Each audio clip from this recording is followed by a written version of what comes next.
It's a very small town belonging actually to Graf Potocki, a famous aristocrat, Polish aristocrat with a beautiful palace. Most of the land belonged to this family. The city was very small. I can't tell you exactly how many percent Jewish population were, but... Do you know what the general population was altogether? No, because I was born there, but I didn't grow up in it. Tell me first, though, what was your birth date? 1st of January, 21. And where did you grow up? I grew up in Rzeszów, which is not far away from Landshut. I went to school there, I finished high school there, and then the war broke out. Why did your family move from Landshut? I can't tell you exactly because I was only 1 year old. Probably they had some economical reason. My father was the owner of a stone quarry, how do you call it? Quarry? Quarry, yeah. And my mother had China dishes shop. Tell me, what part of Poland was that? This is Galicia. This is Galicia, very well known. It was belonging once to Austria, and when the Poland again came to independence, this came over to Poland. Now, what was the name of the town where you grew up? Rzeszów. How do you spell that? Rzeszów.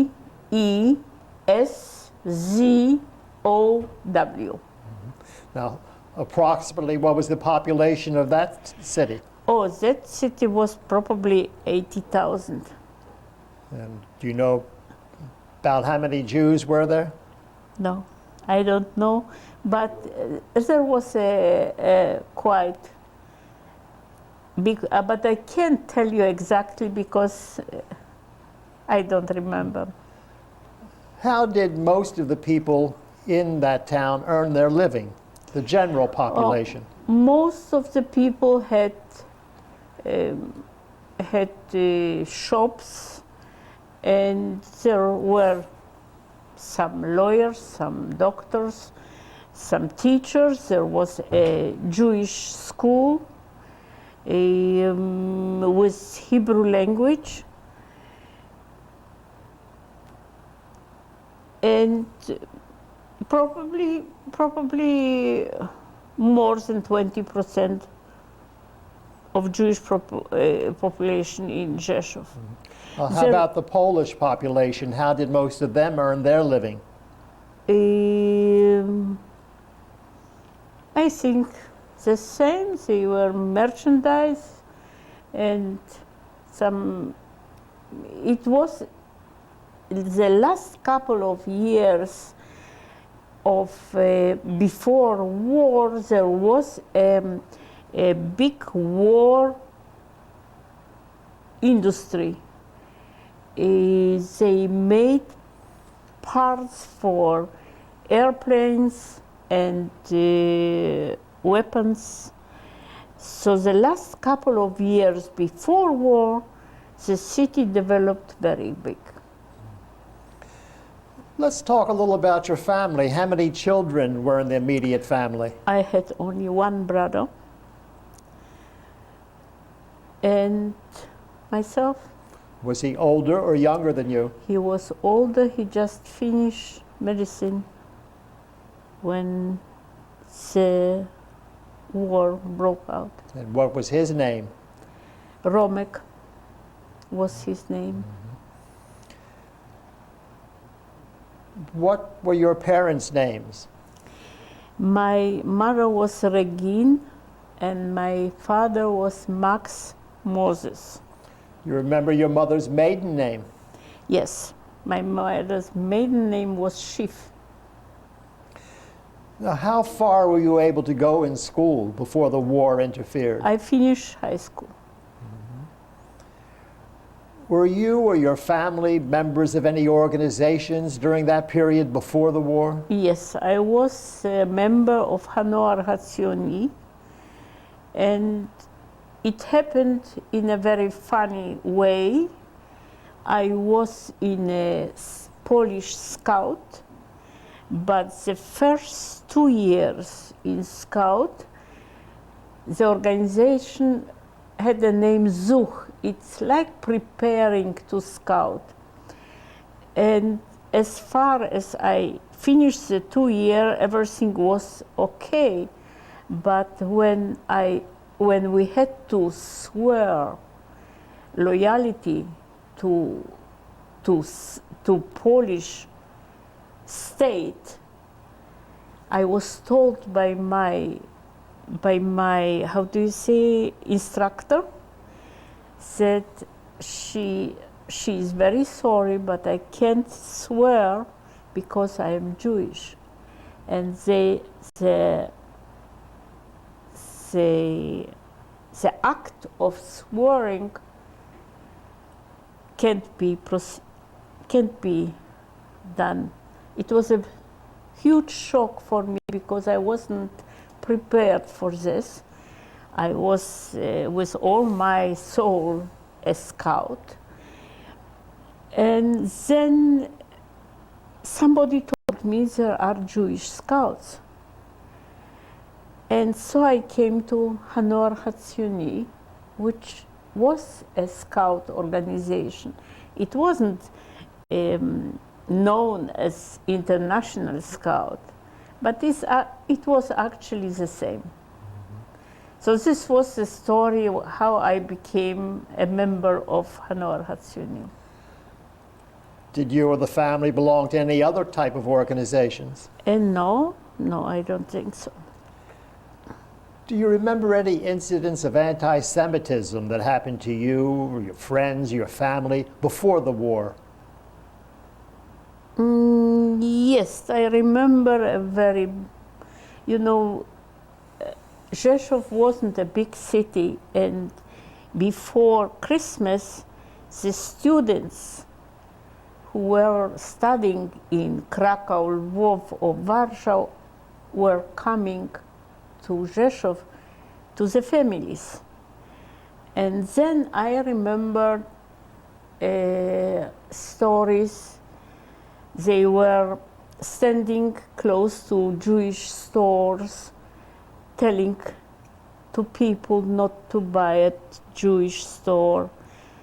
And once my father was beaten on a street by a student.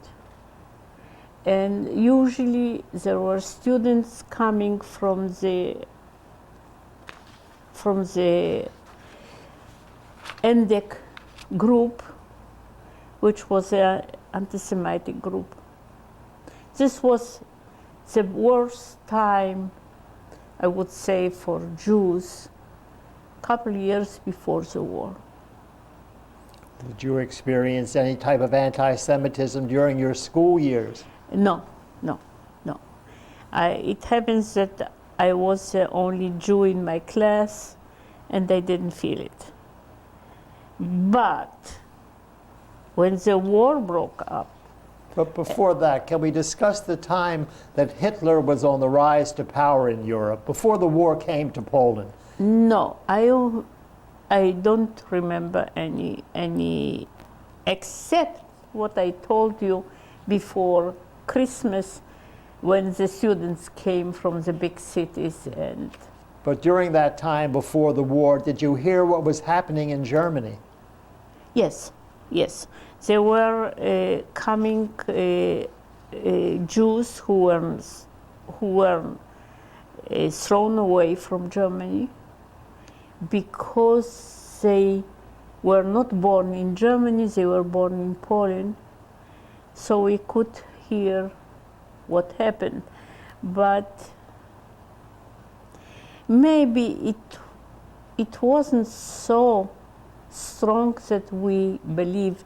Nobody wanted to believe in things which were so bad. How did your everyday life change as Hitler was gaining power before the war began? It wasn't changing. My parents were thinking about going away, but they were only talking and nothing was done about. And now, where were you living when the war broke out? When the war broke out, I was living in southeast part of Poland, named Kosovo. When had you gone there? I went there in '39, just before the war broke out. Why did you move there? I was married before the war 2 weeks, and I went there with my husband. How did you travel there? We travel by train. By train. My husband was a teacher, a high school teacher, and we went there where he had his position. And what happened in Kosovo when the war began? When the war began, the Russian came to Kosovo in '39. As you probably know, Poland was divided between Russian and German.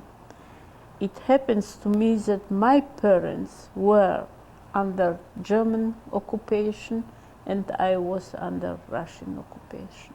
I had no contact with them. Can you describe the day that the Russians occupied Kosovo? It was nothing drastic. The Russians were coming in with a couple of companies, military companies, very calm. There was no shooting, nothing. But in a very short time, they took over the administration. The hospitals were ruled by Russian administrator, and everything became similar to Ukraine, which was more east. But they occupied, they wanted to make it a unit. So everything became similar. The economy. Were there any new laws or regulations enforced by the Russians? No, not special, not special. Everything was, the standard of living was down. It was less luxury, less food, less everything. It became everything less organized. Because the private initiative went down And the organization came very slowly to work. Did any refugees from the West come to Kosov? Yes, a lot, because a lot of people tried to escape from Germany and came to the east part of Poland. And what did they tell you? They didn't have too much to tell because escaping was only in the beginning, and in the beginning nothing much happened because it was a military organization. So they couldn't tell anything. But did the coming of those refugees affect the life in your town? Yes. There were a lot of people who were looking for jobs, and the standard went down because they left their houses, they left their jobs, they were looking for some support. Were any citizens arrested or deported from the town by the Russians?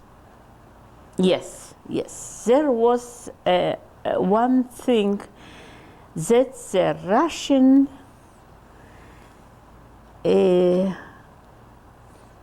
proclaimed whoever want to go back to the west part of Poland, occupied now by Germany, is able to do.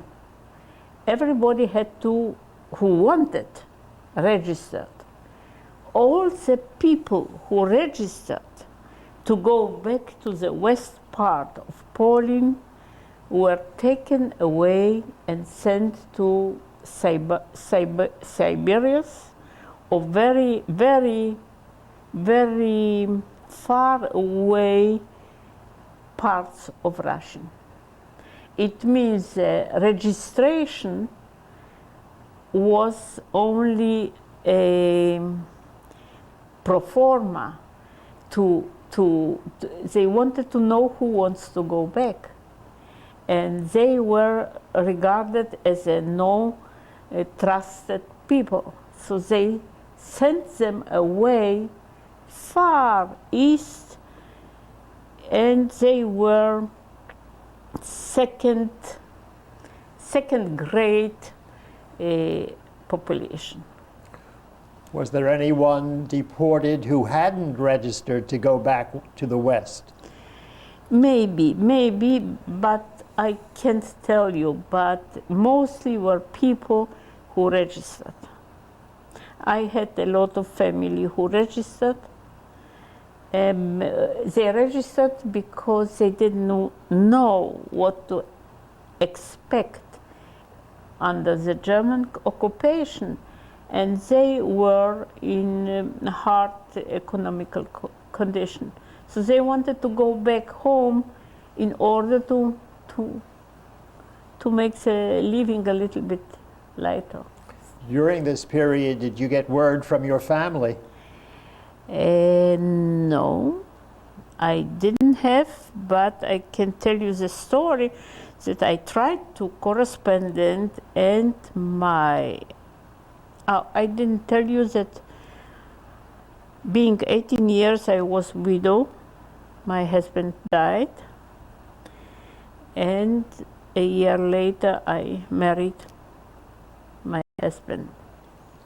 How long were you married to your first husband? 5 months. He died on ulcer, on stomach ulcer. Stomach ulcer because the hospital on a place was very small, with no real medical help, and they let him die. But it didn't have anything to do with political thing. It was the condition of the hospital. When that happened, did you want to go back to your family, back to Poland? Actually, I wanted, but I had no connection with my family. How did you make a living there after you were widowed? Oh, I was working and studying. I was working in a hospital as a secretary, and I was learning a medical profession. Did your husband have any family there? No, my husband was from Vilna, and he didn't have any family. But what I started to tell you is that I tried to get connection with my family, and my husband, who had a patient from NKVD, was told by him, your wife is corresponding with abroad, and this is not how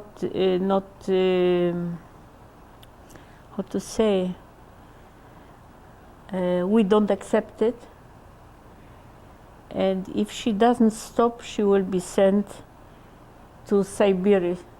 But Siberia is also a Russian country, so don't worry. So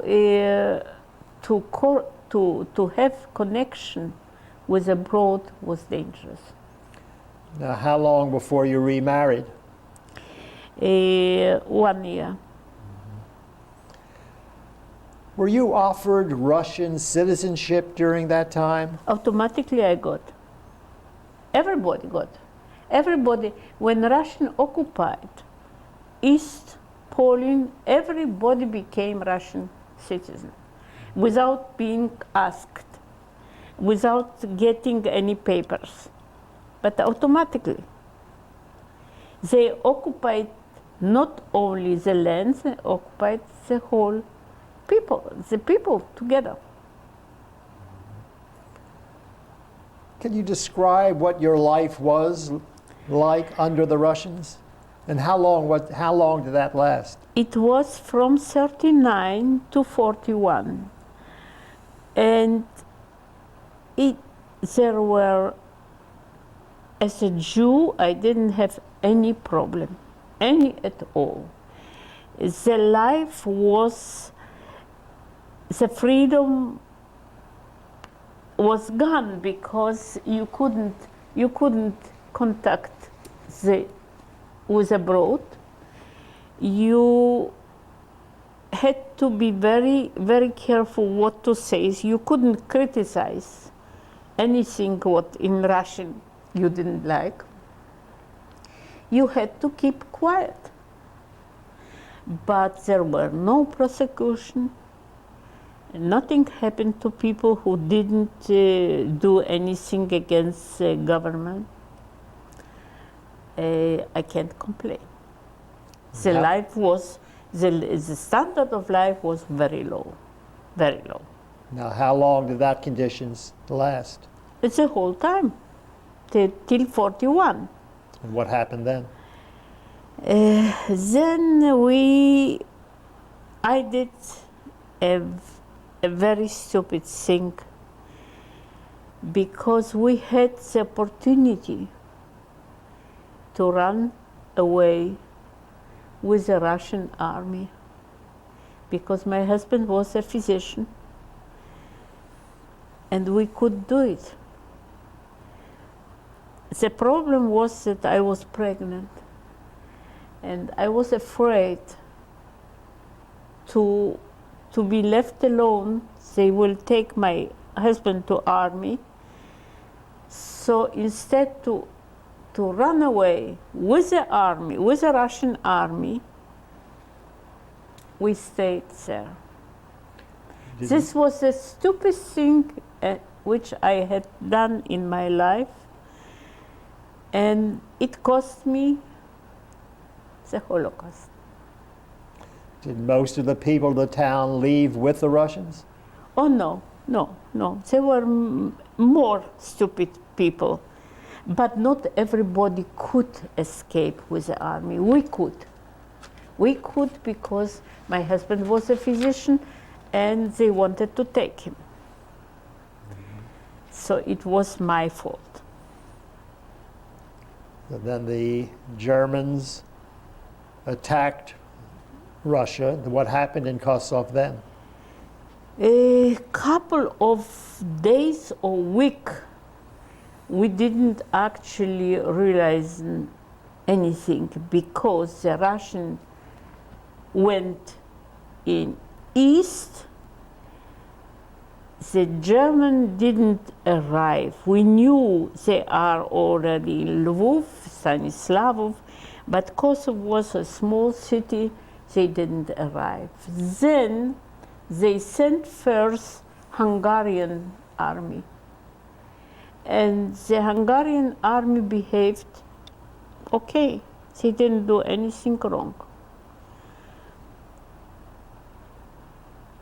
How long it exactly happened, I can't tell you because I don't remember it. How long did it take till I saw the first German army? But when I saw the first one, this was a company of Gestapo. We didn't know the worst thing what happened, we didn't know what's going on. Kosovo has like a huge mountains around. We didn't know then in the upper part of Kosovo were taken out, how do you say, do you know German? Little. Eine Grube. How do you say? Like 4 times as big as this room, or maybe more. And were taken 2 of them or 3 of them. We didn't know it. It was prepared. And one day, I went on a porch and I saw the first a huge car full of German Gestapo. How do you know it's Gestapo? It has had the SS on the helm. Helm, you call it helm? Helmet. Helmet. And can you describe your feelings when you first saw them? I can describe it because I was pregnant. I was 8 months pregnant. I was in fear, and in between we heard rumors that the Germans are killing Jews around, not far away. How did you get that information? You know, people were talking. My husband didn't want me to believe in it because he wanted to save me. I was pregnant. So he said, don't believe in things that people are telling. It's not true. He tried to calm me down, but I was afraid. When I saw them, and on this time we were living with in a Jewish house. They asked us to move to them because they had a big house and they were afraid that the house is too big and they will take it away. So they asked us to move to their house.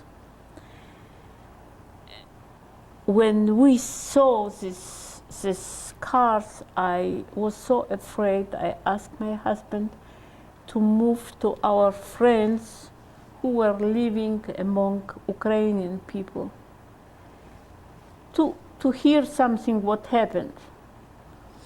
everything took a couple of minutes. We went there, and we were in a room, maybe 8 people. There was, my husband was a young physician, there was another physician, there was a father of the physician, there were 2 people who we went to be with them, to hear something. You know, when you are afraid, you look for some support. And they were living among Ukrainians, so we were thinking maybe it's not so dangerous there. We were there maybe 10 minutes, and a Gestapo man came with 2 revolvers and said, out, everybody out. He took us out on a big place, and we saw many, many Gestapo men, everybody with 2 revolvers going in each house, taking out people. When he took me out, I was with a young doctor and with 2 people who were living in this apartment, and I missed my husband. I didn't know where he is, but I didn't look for him because there was no occasion, I didn't want to look for him. And we were taken groups, small groups, forming a bigger group, and everybody was walking towards the mountain. We were on the marketplace.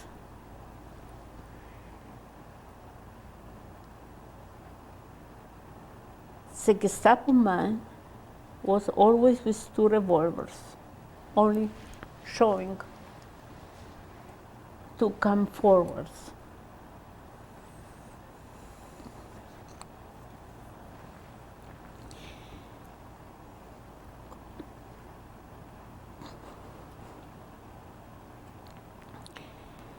Then I couldn't anymore. I said to him, if you want to shoot me, do it now. I'm not going. I am pregnant, but you have to know what happened to me.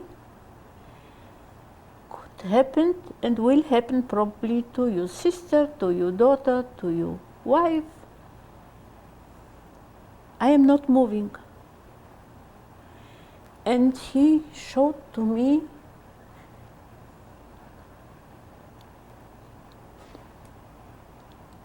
with both revolvers to go. I went reverse. I don't know why. I was afraid to move with my back to him. I wanted to see him. And I saw him always showing me, it means with both revolver to go back. When I was far enough, I understood he doesn't want to kill me. But then I saw others who were also going with groups of Jews. And I didn't know if they will leave me. So this was on a big marketplace. The big marketplace was in a small city. And in the middle of this place was a latrine. You know what's a latrine? Mm-hmm. I went to the latrine. There was a nail with a string. I closed it.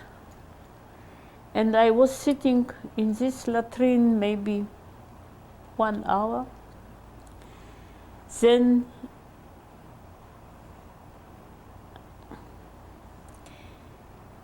a man came, Ukraine. He opened the door and said to me, "Oh, you Jew, everybody's looking for you. Come with me." So I said to him, I had a very nice watch, Longines watch. I said to him, "If you take me now with you, I will give the watch to the German. If you don't take me, I will give you. So he said, "Give me." So I said, "Not now. When it's over."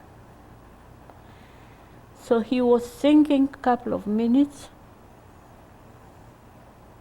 and then he said, "Everybody will find you here.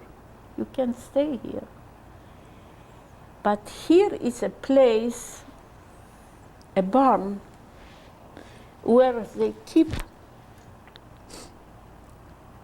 hay for the cows and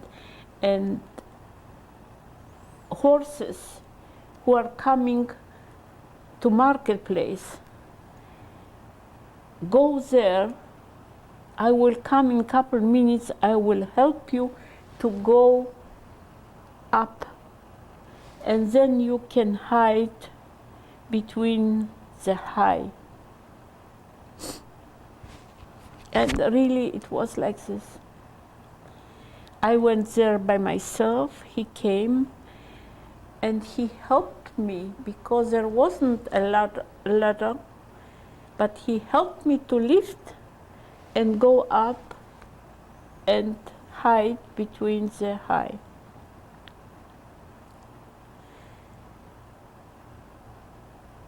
When I was up, I could hear the shooting. It was from machine how do you say machine gewehr?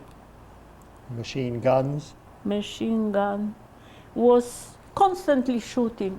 It wasn't like 10, 20, 100. It was constantly shooting. And it was not far away. I couldn't see anything. But I realized the shooting was very, very close. Later, I knew the Jews which the Gestapo brought together, they were there and they were shooting them. They were falling in the what I told you. They prepared. We didn't know it's prepared. It was very good planned and prepared in a German technique. You know, everything must be accurate. How long did you remain in that barn? In this barn, I remained till evening. Evening, when it was dark, the shooting stopped. He came for the watch. He came for the watch and told me, "They are not away. The Germans are still in Kosovo. Run away and hide wherever you can." So I ran away to a Ukrainian woman. I knocked on her window. She was cooking for me and for my husband before, during the Russian time. She came out and she told me, luckily nobody from her family was hearing me. And she can't hide me because there is a punishment. They will kill her and the whole family if they found a Jew there. But she can tell me where to hide. And she told me there was a pension because Kosovo was a, how do you say, a place where people came for vacation, beautiful place. How do you say? A resort A area. resort, yeah. And there was a pension, close to the pension name was Bajka. Bajka means a story. And close to the pension was a building. They built another pension, but it wasn't finished. So the woman, the Ukrainian woman, told me, in this building, not finished building, there is hiding Dr. Mandel. Dr. Mandel was a friend of us. Go there. It was night. It was dark. Go there and hide with him. So I went there, really.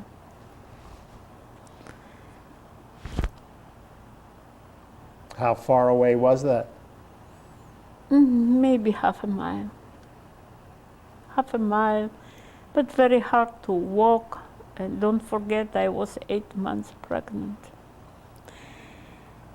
When I came there, he was very glad, very happy, because he was hiding. The owner of the pension told him to hide there. But he was afraid that she will know that I am there. She wouldn't be happy to know that it's a place for Jews to hide. Were there any others there besides the doctor? No, only this physician and me. So I came night, which was after the shooting. And then I stayed another day with him there in a basement. And during the next day was shooting again. The whole time, the whole day was shooting. Did you have any food? She brought him some food at night when I was already there. She brought him. She was afraid too.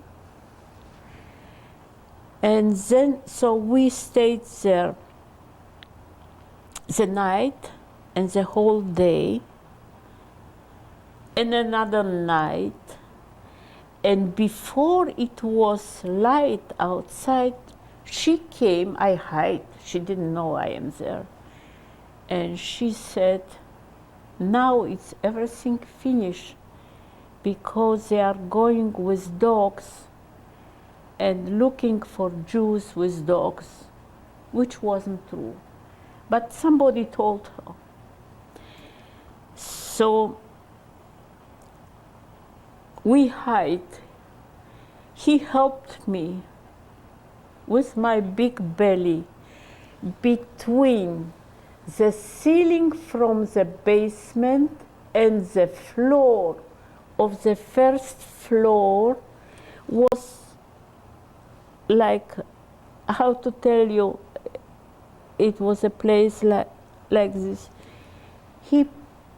I put my head and he lifted me, and with power he pushed me in this very, very, very narrow place. And we were hiding. There he came then too. We were hiding maybe 2 hours there. Then she came. She didn't know I am there. She came and said, the Germans are away and everything is finished. And you wouldn't believe what happened. In a small place like this, all thing is announced by, how do you say, trommel? How do you say what have in orchestra? Drums? Drum. A man comes with drum on a marketplace and announced. And is saying to the population what will happen. Like there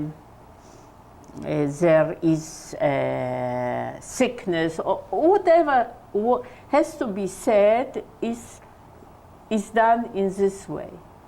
On the marketplace is coming a man with a drum, first drumming so people come together and then announcing. So he said so. Акція жидівська закінчена. Хто живе, може вийти. What does that mean? It is Ukraine. Jewish action is finished. Who is alive can go out. From hiding, it means. Exactly like I am telling you. Exactly this word. I will never forget it. And you will not believe all the Jews who were alive came on the street. Nobody was afraid. I can't believe it. Everybody wanted to know who is alive. And from 4,000 Jews, 2,800 were killed. There were stories that people escaped from the, how do you call it? Because they were shot not to death, but they were wounded. And when Germans saw it, they put them back and shot them again. So this is actually the story from Kosovo. And when you were gathered together, where were you taken then? When, what I wanted to tell you, I met somebody, Ukrainian, said, oh, your husband is dead. I saw him dead, which wasn't true. And somebody was telling that I am dead. We met on the street. I didn't tell you that I missed my husband when the Gestapo took me out. I didn't see him. What happened in the apartment where we were together with a friend, there was a cupboard. The cupboard was in front of a door. He went behind this cupboard and went through the door to the other part of the house where the Ukrainians were living. And then they didn't know. So he was hiding there during the whole time. He was hiding, and together with the father of the young doctor. The young doctor was killed. He was taken together with me. I was the only one, I think, who was, he didn't want to kill me, maybe because I told him that it will happen to his wife or to his sister. Maybe, I don't know. Now, what happened when you got together back with your husband? When, you know, I can't tell you, it was terrible. It was terrible, and we were in a very bad situation. I was 8 months pregnant. The doctor, who was a friend of us, was afraid to accept me in a hospital. But he accepted me when I I had to have the baby. Where were you for that period? I was still living in the same apartment with the same Jewish people who offered us a house. They were alive. they had a place to hide. And they hide in the place. He prepared a place. After it, when I had the baby, I couldn't join them because of the baby. Some people were leaving the babies alone and hiding. We didn't decide it. We couldn't. I couldn't leave my baby and hide. But when my baby was 2 months old, my father sent a car, a Polish man with a car, how do you call it? A close, big car. How do you? Truck. A truck, a big truck, but closed. And he was bringing Jews from the east side to the west side, because the east side on this time was worse than the west side. For big money, my father gave him big money to bring us. How did your father know where you were? Oh, we had in between, when the German occupied, I had connection with my father. When the German occupied, the whole story, you know, when the war started between German and Russian. So he sent the big truck, and the Polish man who was the driver wanted me to sit in front with the baby. Why? Because when the German on the way will see a woman with a baby, and I wasn't looking Jewish, they will not stop the car. He was afraid because he had the full, not full, but maybe 12 people. I don't remember exactly how many Jews were there. My husband was sitting in the back. This was winter, and because of the deep snow, instead of 15 hours, we were on the way 35 hours.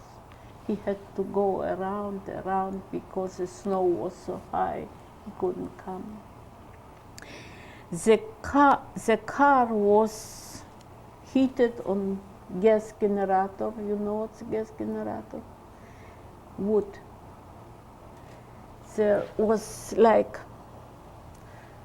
from both sides big container, and he was putting wood in. The wood was burning, and this was the fuel. I was sitting with a baby who was 2 months old. I was very young. I didn't know that there is a danger for the baby, because there was always a gas. I didn't feel well, but the baby stopped drinking. And it was poisoned by the gas coming from this motor. When we would sit in the back of the, probably wouldn't happen. When we came to ghetto, after 35 hours, half an hour later, my baby died of poisoning.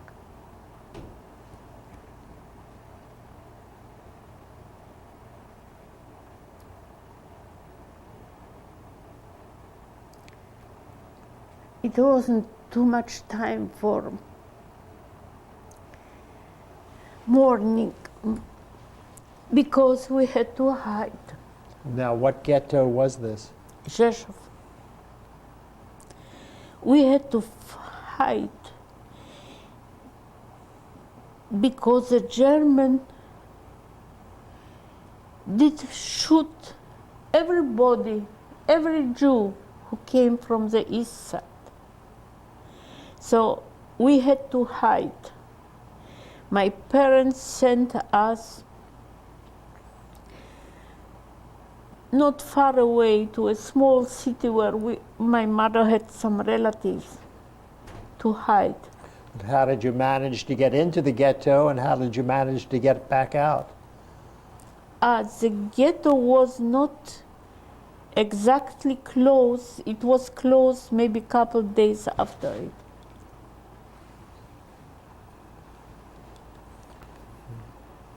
Do you have to stop? No. When you say there was not closed, so you were able to get into your family? A couple of days, not long. It was just in a procedure of closing the ghetto. Okay, let's stop here for a moment while we change the tape. Okay. Return to the ghetto at Reslov, is that how you pronounce it? Yeah. And you reunited with your family? Yeah. But they weren't able to keep you there. Now, Yeah. where did you go then? Then they sent us to a very smaller city called Szczyrów. And we were there a couple of weeks, exactly, I can't tell you how many weeks, because then the German concentrate the Jews from all the small cities around Rzeszów in Rzeszów. So we were sent back to Rzeszów.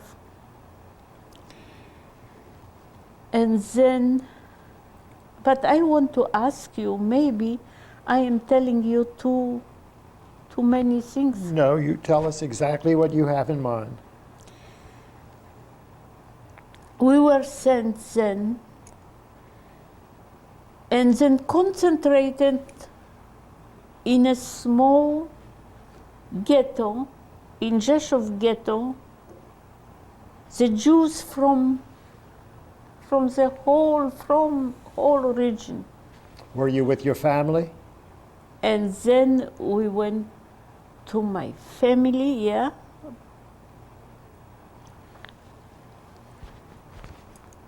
But then they made from the ghetto a smaller ghetto.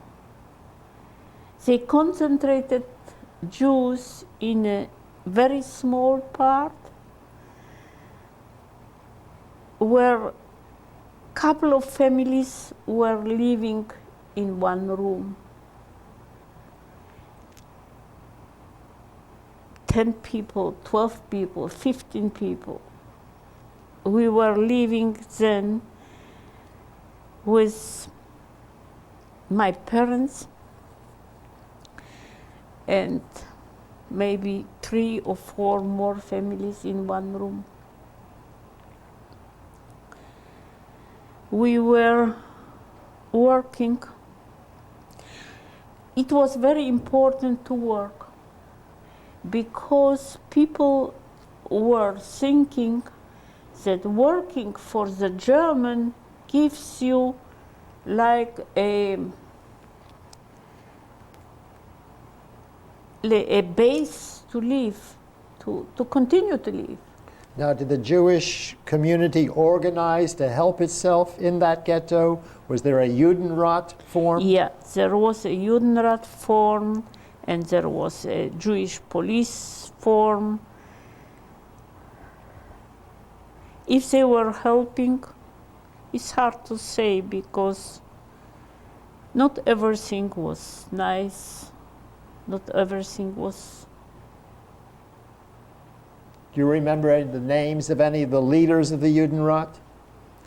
Yeah, Kahane was one of the leaders.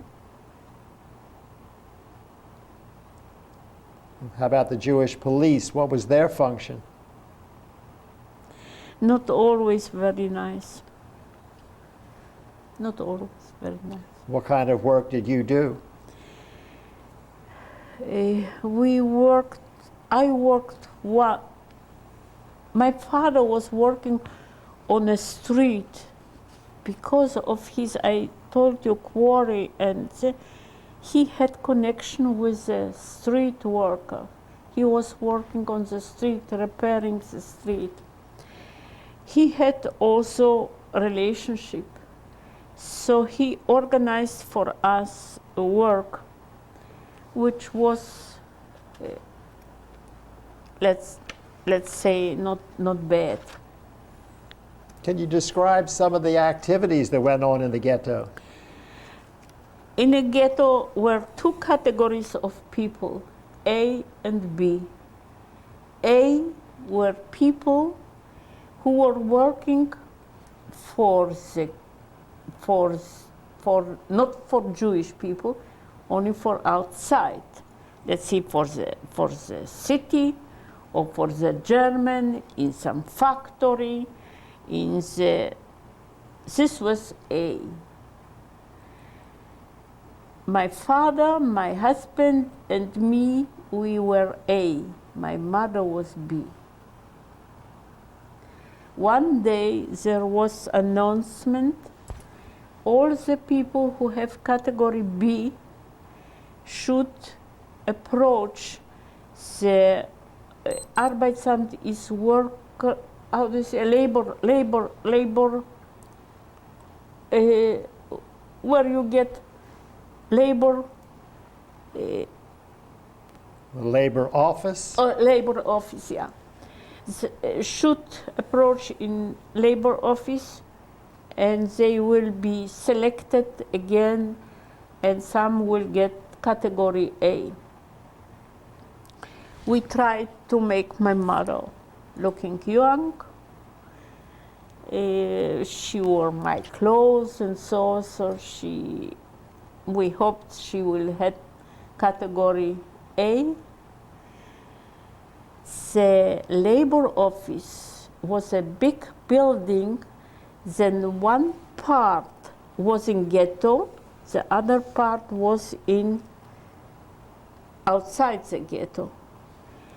She went with thousands other with the same problem to change the category from the part in ghetto in the building. We didn't know what expects them. From other side were big trucks, and they were all taken in trucks and sent by train. I still don't know to which concentration camp. So was taken my mother, my uncle, his wife, and thousand people. You said you had a brother. Where was he? Oh, my brother was killed in Warsaw in 41. Now, when you were in this ghetto, approximately what was the date of that? When you were, the time of the year, or what year was that? Oh, I came in ghetto in the beginning of 42, and I left the ghetto in the middle of 42, escaping not as a Jew, as a Christian. How did you manage that? You had to have a lot of fantasy and luck. We escaped, my husband and me. I don't think there was needed a courage. I think it was needed a courage to stay in ghetto. We met, I told you, I didn't tell you that we were working in a state park, cleaning the park with a broom, cleaning the way, and my husband went with how do you call with one wheel. A wheelbarrow. Yeah, and took it. We were working in a park. In this park, we once met a young girl. Till today, I am not sure if she was Jewish or no. I think yes. she was not looking Jewish. Me too. She was approximately my age. And she asked me, I had a Jewish,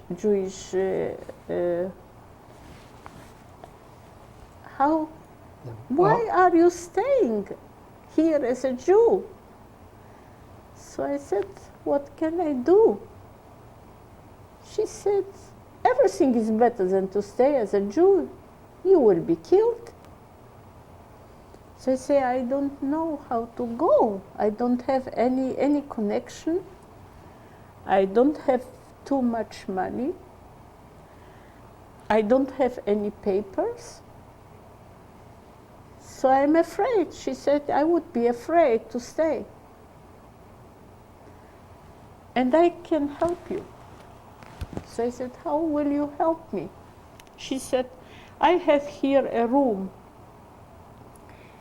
When you come to work, you will go to my room. And stay over day. Evening, nights, you will go with a train. You will go, let's see, she said, like to Zakopane. Zakopane was a place in the mountains where people were skiing, going for a vacation. Beautiful place. In Tatr, one of the most beautiful. Weren't you guarded while you were working by anyone? No. We were not guarded. Only a car brought us to the park, and then we were working from morning till evening, and the car was taking us back. Didn't anyone try to escape from that?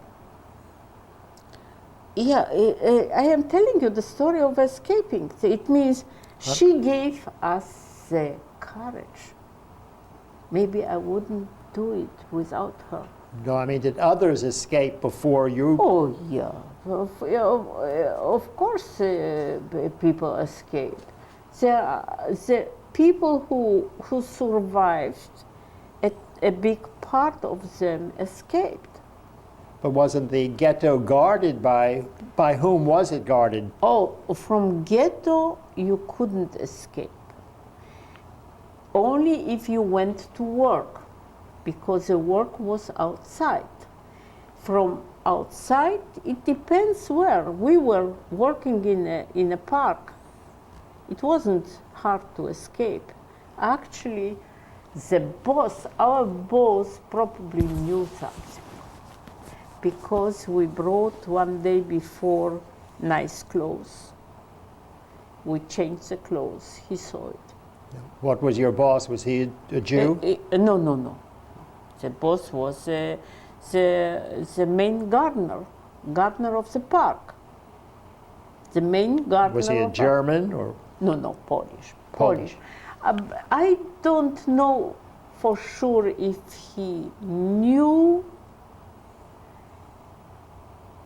but he wouldn't help me, but he wouldn't also tell. You understand? Mm-hmm. He was, let's see, he was neutral, which you can't say from many Polish people, because as I told you before, I was afraid more of Polish people than I was afraid of German. Now, who escaped with you? My husband. My father. I told my father he couldn't escape. His Polish language wasn't good enough to escape. But he wanted me to escape. But he wanted one thing, to escape without my husband, because my husband was looking Jewish. I didn't have problem. I was absolutely not looking Jewish, and my language was very good. But my husband had one good thing.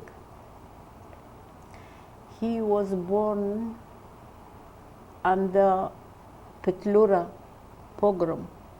Did you hear about pogrom in Ukraine? As when he was born, there was a pogrom against Jews. His mother didn't circumcise him because of that. So the only good thing what my husband had, he wasn't circumcised. But he didn't have papers, and he was looking Jewish. So you can't open your pants and show you document that you are not circumcised. But this gave him some confidence. So did he escape with you? He escaped with me. I told my father that I can't leave my husband. And where did you go? We went to the Kopane, to the Tatry, to the mountains. How far away was that? Oh, to go with the train and maybe 5 hours, and with the bus maybe 7 hours. How did you manage it without being picked up by the Gestapo I or the will Germans? tell you a story that, so you can say we didn't met as Gestapo. I was afraid that somebody will recognize me, because I wasn't from a big city. I had a lot of people who knew me. So this girl told us to go evening, so it's safer. When we were in Krakow, because we had to go in Krakow. Where did you get the money to do this traveling? Oh, my father gave me some money. Oh, my parents had money before war, but when the war broke out, the Polish government didn't pay my father what they had to pay, a lot of money. So the situation when the war broke out wasn't good, but not so bad. I got some money from my father, but not too much. Did you have any papers? No. We had papers which we throw away because we saw they were in such bad condition. Some pages were missing from the ID. Where did you get those papers? I bought them, but we bought them, giving money not to look the paper, not to see. Everything was so difficult. It isn't like to go in a shop and buy 2 pounds sugar. You have to everything do secretly, and no possibility to prove. So when we saw the papers, we throw them away, but we hold the name. The name, I don't know why. Probably we didn't have enough fantasy to find a new name. What name was that? Viatr. His name was Leon, and mine was Stephanie. This is the name Stephanie. How do you spell that last name? The last name, Viatr, W-I-A-T-R. Is that a Polish name? It's a very Polish name. It means wind. So we were thinking positively. Look for the wind. It means they will not find us. Now, were there any incidents that happened to you on the way to Zakopane? Yes. A man was walking behind us, and I could see in my mirror that he is still walking. So I said to my husband, go in a pissoir and do what you do. You have a ID. And he went. I am telling you, being not circumcised was our best way of getting some confidence. The man followed him into there? And what happened? I don't know, and he doesn't know what happened, but nothing happened. We went to Zakopane. In Zakopane, we rent a room, and I started to look for work.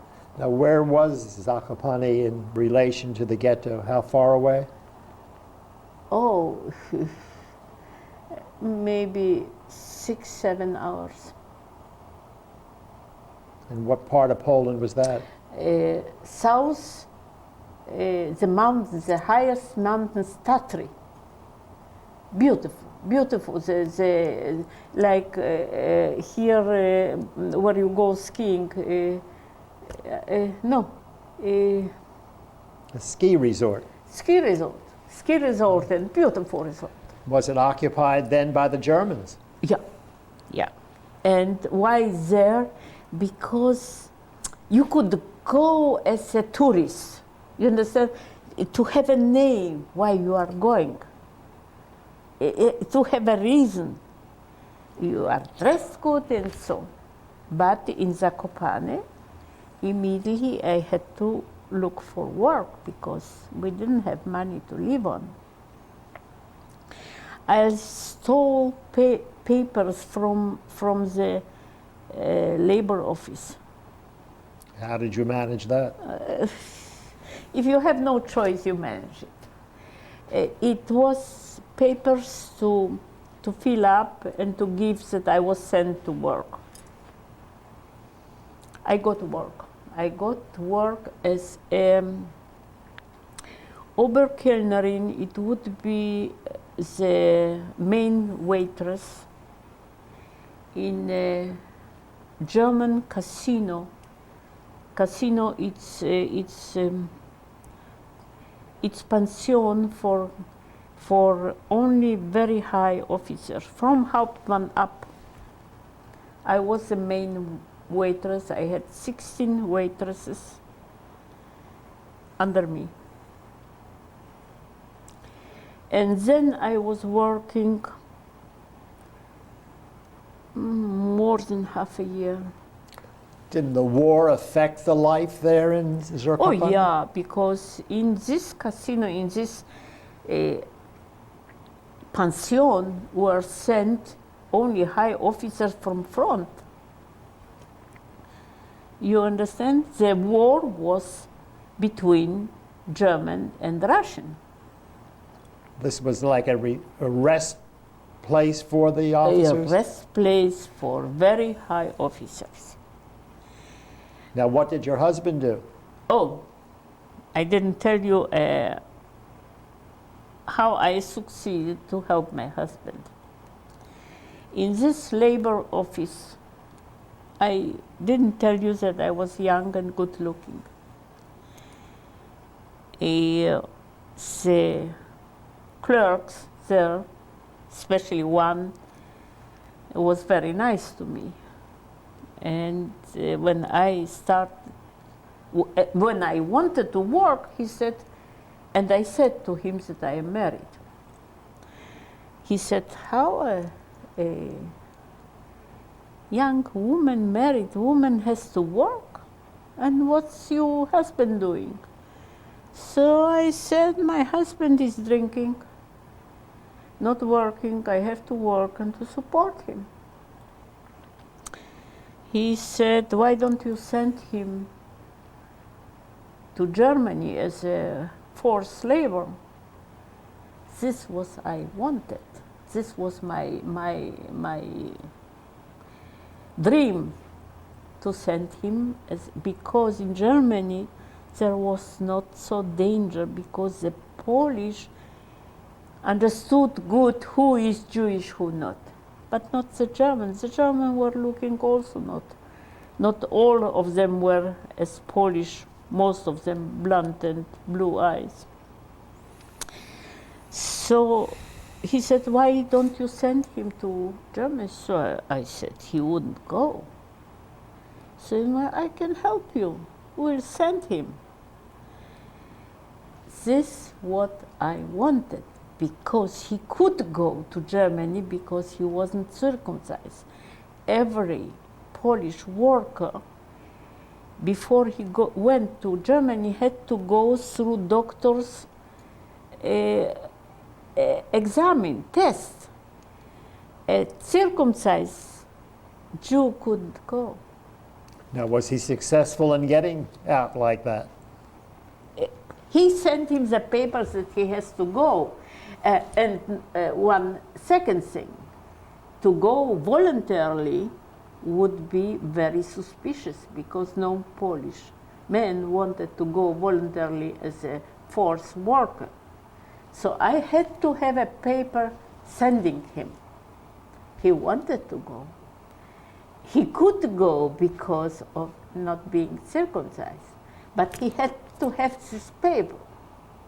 This man gave me this paper because he was probably thinking, a married woman, he doesn't have to marry me, but I was young, good looking, the husband will be away. So he sent him the papers. He had to go. He went through the commission and he went to Germany. To tell you to go to Germany, to be sent to Germany, it was like you will find million, it's more than million. The million is only money. This was life.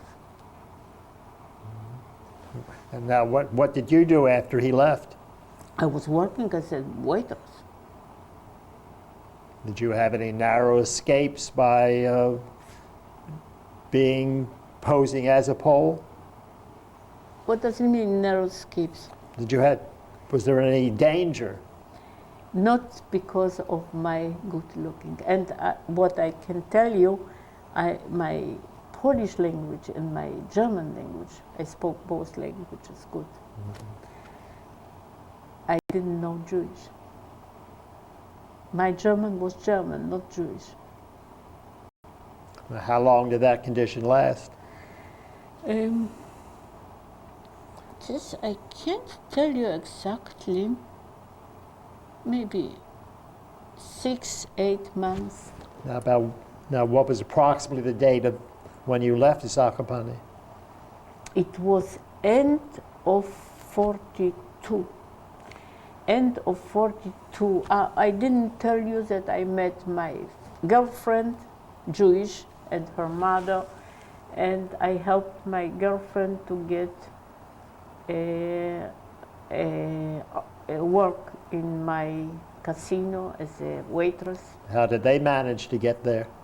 They had papers. They had very good papers.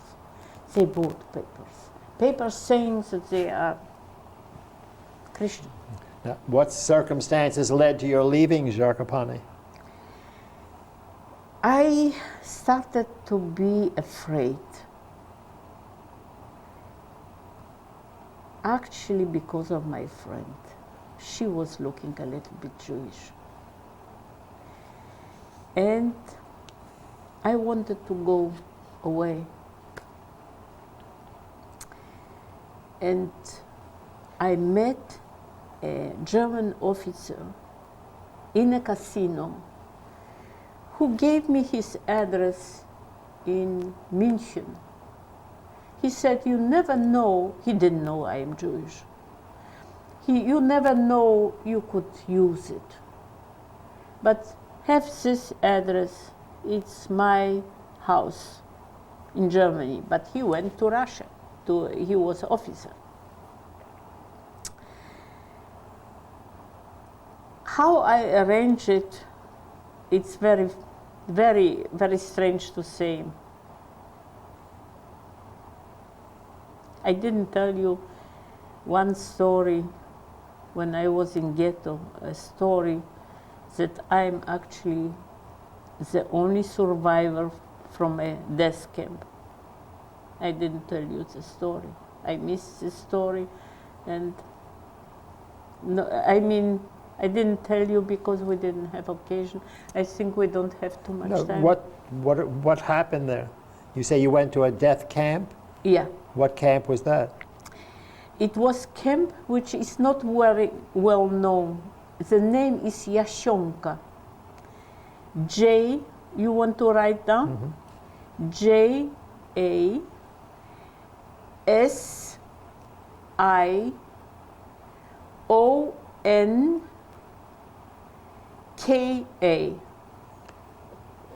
Now, when did you go there?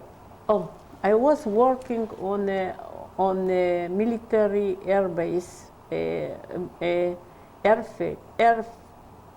airplane field. How do you say? That's when you were at the ghetto in... When I was in the ghetto, one of my works was there. I was with couple of girls, and they choose only good-looking girls. We were cleaning the latrine. You know the latrine? Military latrine. This was my work. And once, when a car was taking us from ghetto and bringing to the military air Yashonka. And we were working there. I still don't know, 2-3 weeks, maybe more.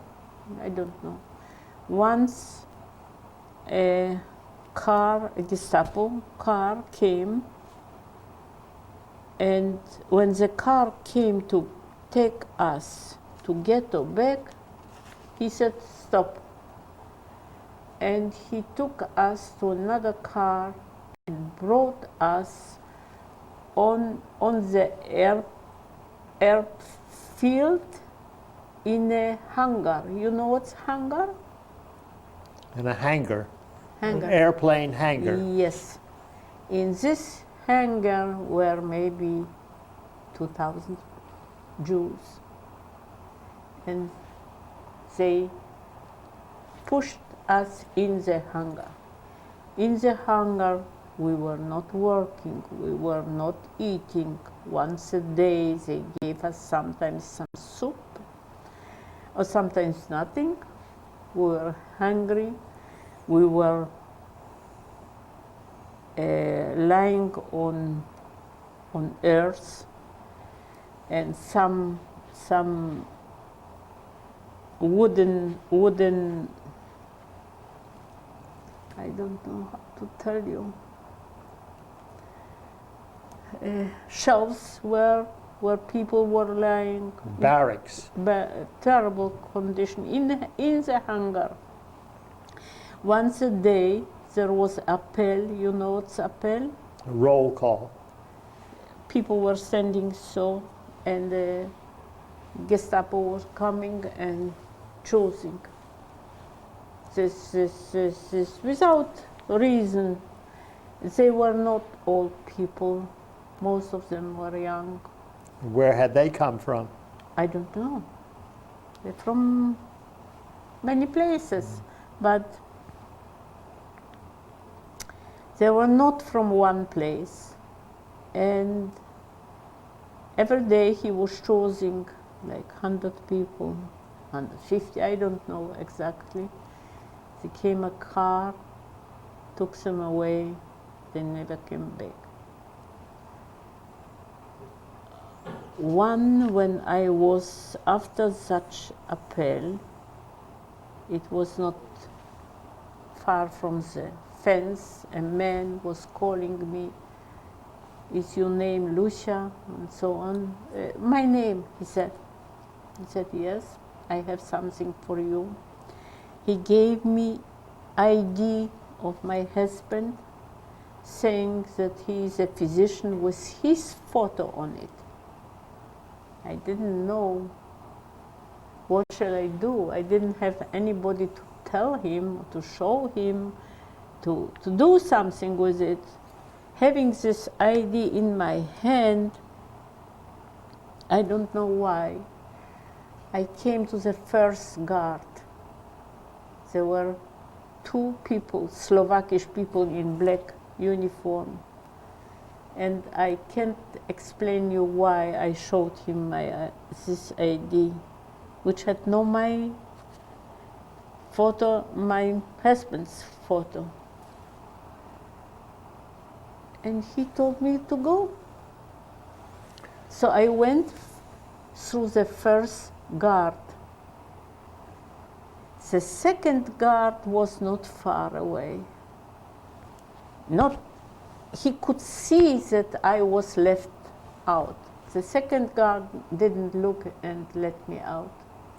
Now this And- identification, did that identify your husband as a Jew? Yeah, Jew and a physician. And I can't explain you because there is no logic in it. No reason. And in the it. man who gave it to you? The man, he got money to give it to me. Oh. And my husband sent me because this was the only thing that he could send me. And he doesn't know why he sent me. He didn't know the reason. He wanted to help me. He knew that I am close in a hunger. He knew. And he couldn't help me. But he arranged this man to get you that identification. My father arranged this. But my husband gave it. And you got out of the hangar. I got Where did you out. go then? Oh, I met, this was like 6 kilometers, which would be from Rzeszów, maybe 4 miles from Rzeszów. And I met a group of workers, Jewish workers, who came back from work to ghetto. And I said to them, I am going with you. They said, no, you are not going because you are not on the list. So I said, it will not help you. I have to go in ghetto back and I have no list. They said, but when the guard will count they will say, we have nothing to do with you. I said, do whatever you, but the guard didn't count. I came in ghetto. And I am the only one who went away from there. Oh, now let's go back to where did you go after you left Zakopane?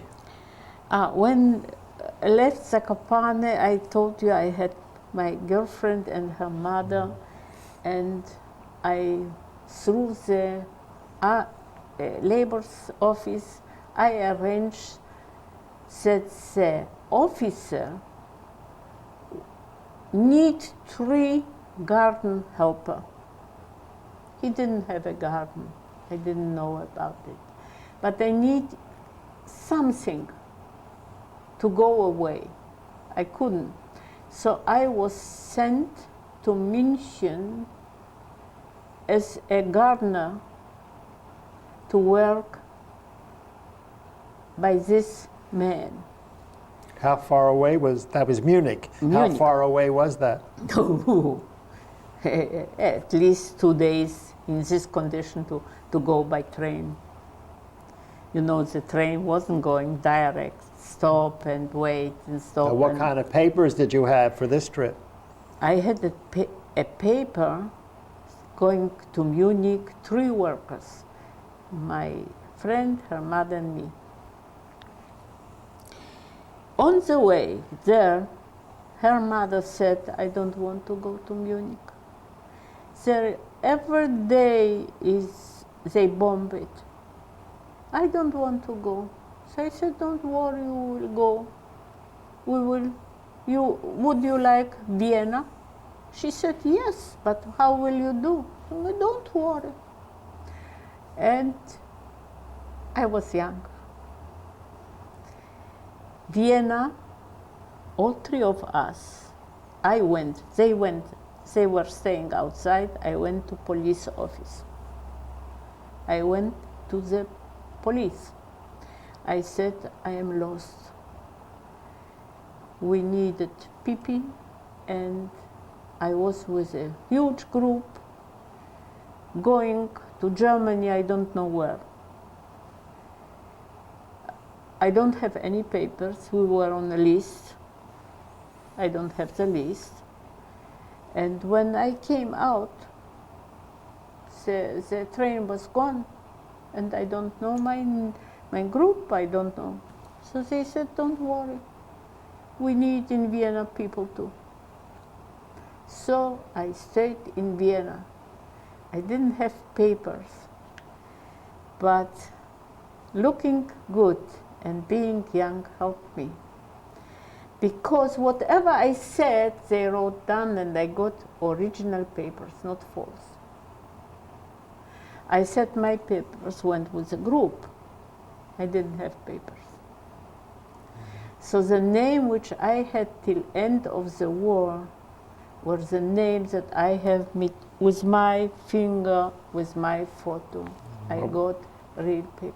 What was that name that you were using then? Stefania Viat, because I wasn't his wife, I was his sister.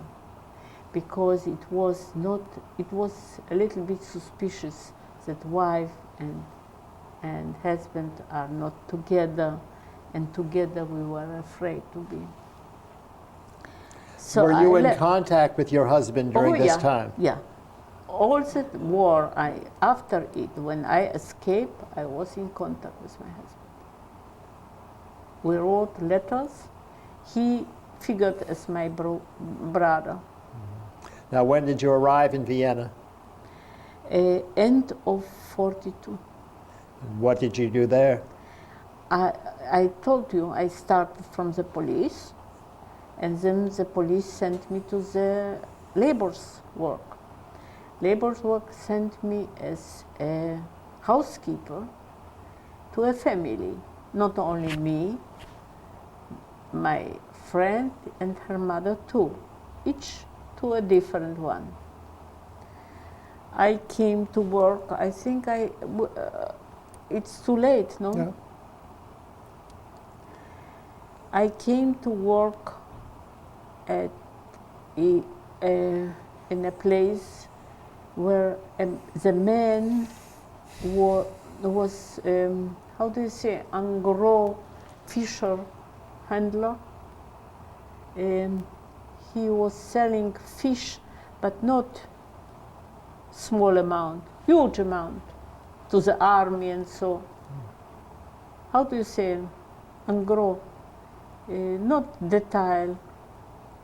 Wholesale. Wholesale fishing.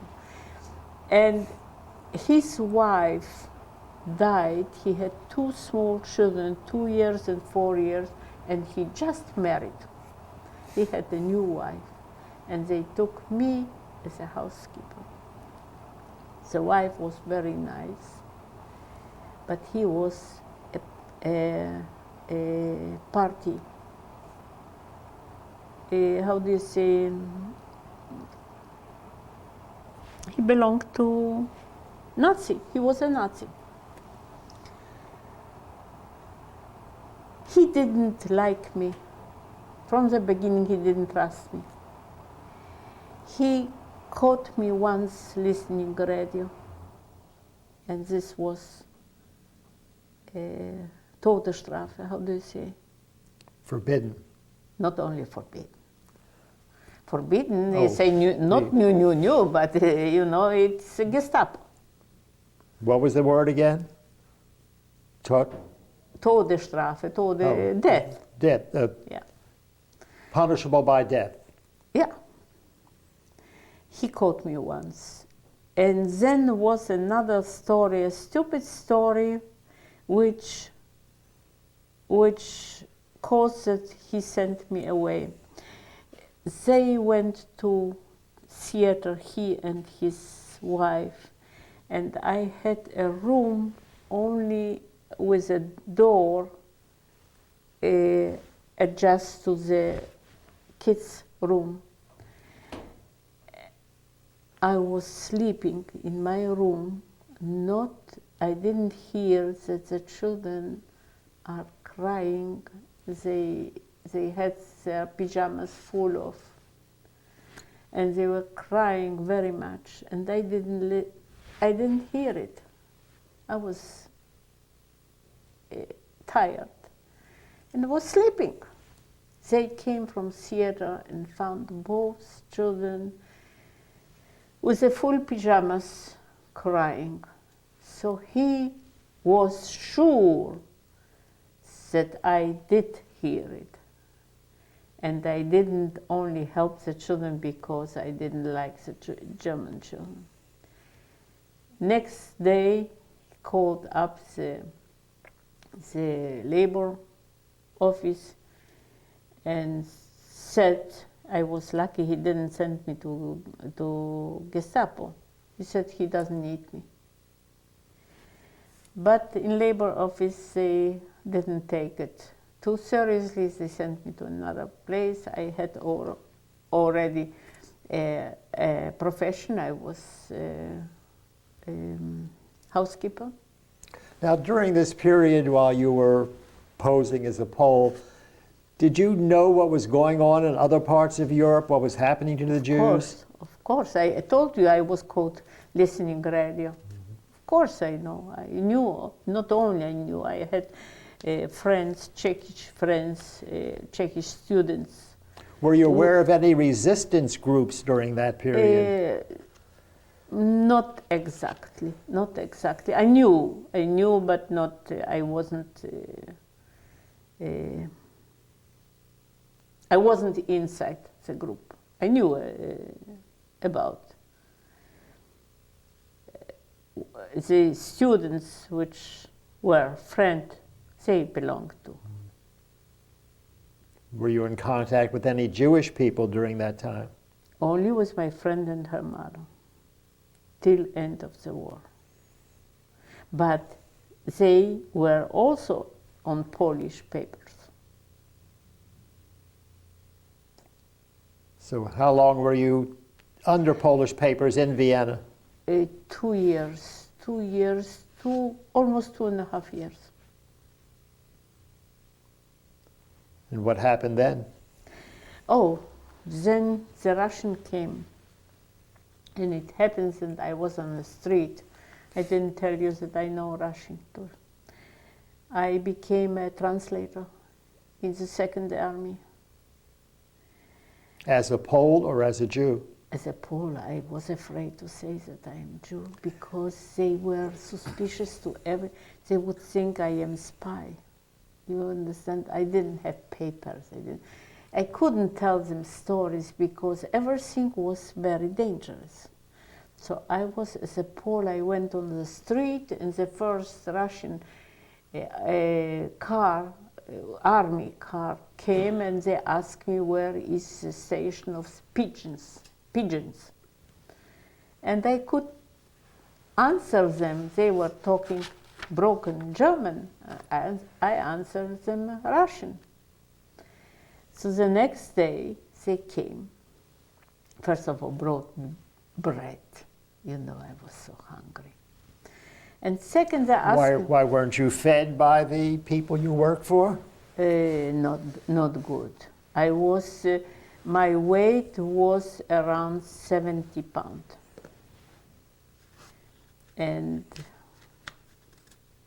I was always hungry.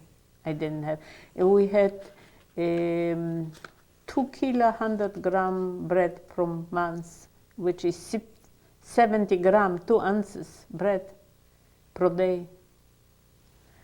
I was hungry for bread. Now, who were you working for during this period in Vienna? Viennese people, Austrians? Viennese, Austrian people, yeah.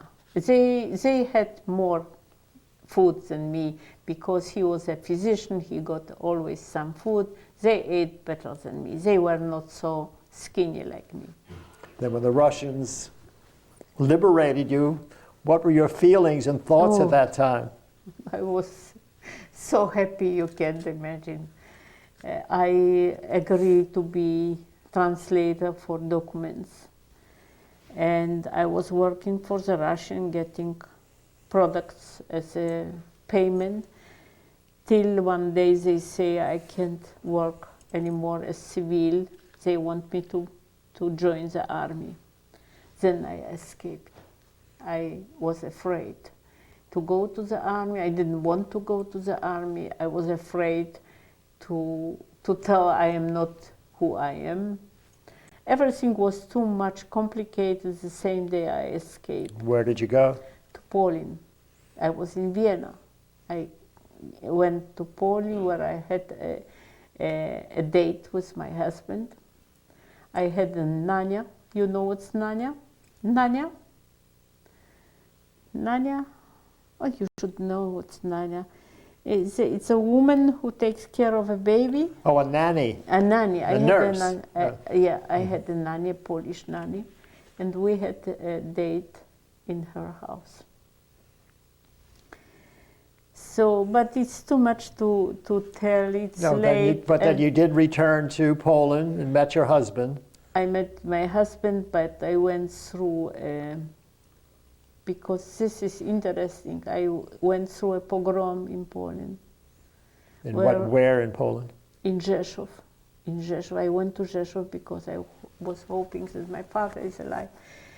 And then one day I was in a house where my cousin was living, and then came thousands and thousands of Polish people with stones and with sticks, bijda, kill Jew, because they put a dead child in the house of a shochet. You know what's a shochet? Chicken killer. Killed chickens. Yeah, yeah. And he was some kind of rabbi or something like this. Made the chickens kosher. Yeah. They put a dead child, saying that the Jews killed the child for blood, for matzah. And this happened after the war, when the Russians were in Rzeszów. When not Russian, there were many Jews killed. The Russians arrested the Jews to take care of their life. Everything happened in one day, but it's very significant that after the war, from the Polish initiative, there was a pogrom. And where did your husband and you go? Oh, my husband was on the way. My husband wasn't in Rzeszów. He was coming from Germany, which took him a couple of weeks. It wasn't so easy. And I left him a message by my nanny that I am in Krakow. I was with my cousin in Krakow. So we met after the war in Krakow. And then briefly, where did you go from there? After Krakow? To Palestine, because it wasn't Israel. And the way from Krakow to Palestine took 11 months, because it was illegal. Did you join a group, or what group helped you? Not only join the group, I was a leader of a group, two groups, each group 40 people. What organizations? Zionistic. It's a Zionistic organization who gave me the paper as a leader, and I had to bring from Poland each time, twice, 42 people to Hungary. In Hungary they were concentrated and sent through groups illegal to Israel. And when did you go to Israel or Palestine? Yeah, 46. Tell me how you got there. On one of illegal ships, they needed a physician. And as you know, my husband is a physician. They needed him, but he put a condition. His wife and his mother has to go too. They wouldn't take me because I was pregnant, but because this was a condition. So we went on this very famous ship, La Spezia, I don't know if you heard, but this was a ship which was arrested by the English army, and after they took away from the 1,500 Jews that they allowed each month to go to Palestine, they let us free after being 6 weeks arrested on a ship. You were arrested on the ship and stayed on the ship? The book Exodus is based on the history of our ship. It wasn't in Cyprus, it was on our ship. The real story. You weren't taken to Cyprus? No, we were the last ship which was taken from the quarter 1,500 and made legal on the way. Now, when did you arrive in Palestine? In Palestine, we arrived 18 May 46. And was your child born by then? No, I was pregnant. I was pregnant 9 months. So my child was born in Israel. And where did you settle in Israel? Oh, Well, it wasn't Israel yet, it was Palestine. it was Palestine. My child has a birth certificate from Nazareth. But we settled in different places where my husband could get work.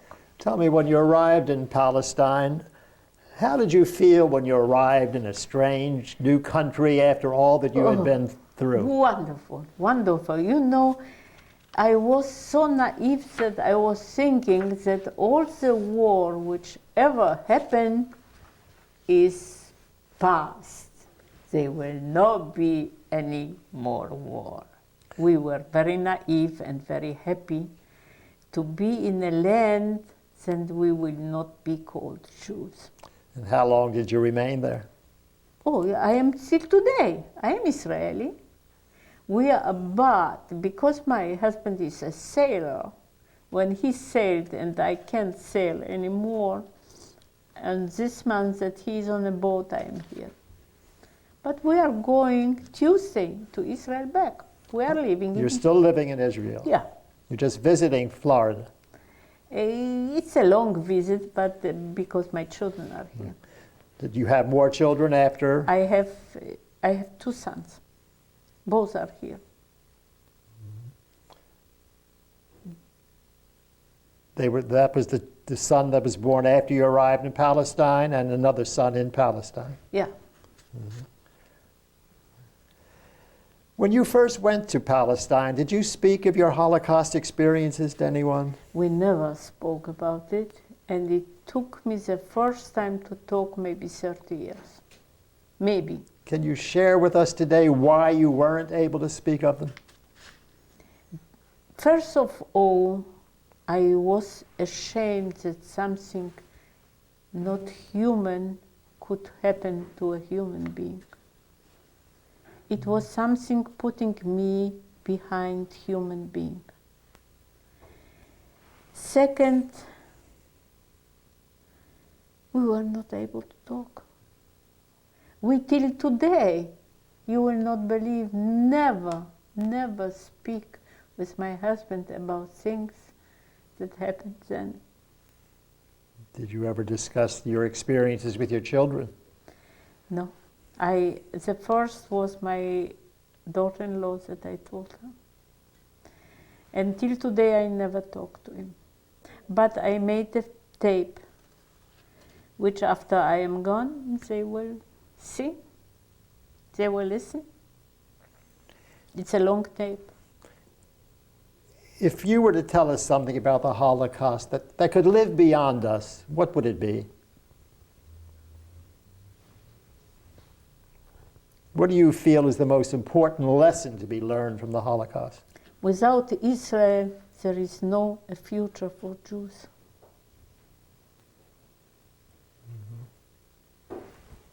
Before we close, is there anything you'd like to mention about your experiences that we haven't spoken about? I will tell you The not human thing is the fear. The worst thing what can be is the fear that you can't protect yourself, that you have no human rights. This is the worst what can be.